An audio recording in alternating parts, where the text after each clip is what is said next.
Volvo Cars now introduces yet another car of the future as an important part of the company's environmental concentration.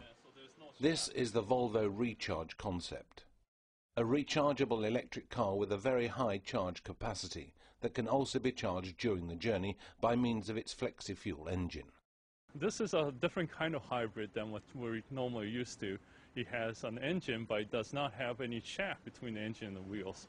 Actually, the wheels are driven by motors in the wheels themselves, inside the tires. And so you have 4 motors driving 4 wheels. It's called something called a series hybrid with wheel motors. This is a car of the future with many smart solutions. That is a very unique and actually a big improvement in car design, because it allows us to have a lot of flexibility and also improvements in terms of safety. Because now we move the motors to the wheels, we get much more crash protection in the front of the car that wouldn't be otherwise possible. It also has a lot of interesting things, like allows us to independently control the wheels and also get much better efficiency, because we eliminated the transmission that takes away about 10% of energy out of most cars today.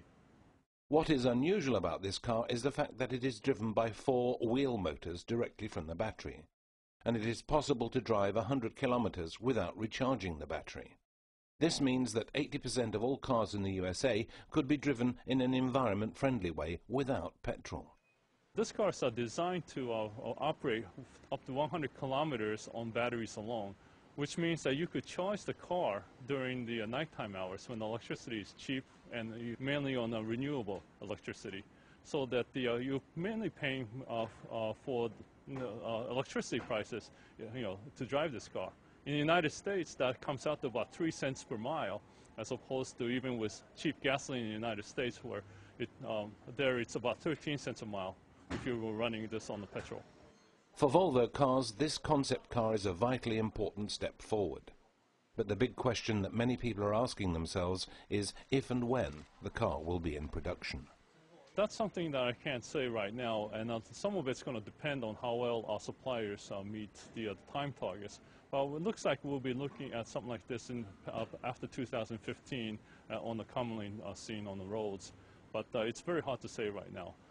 I could safely say that this will not be the first kind of hybrid that we'll put out. We'll keep that a secret until later.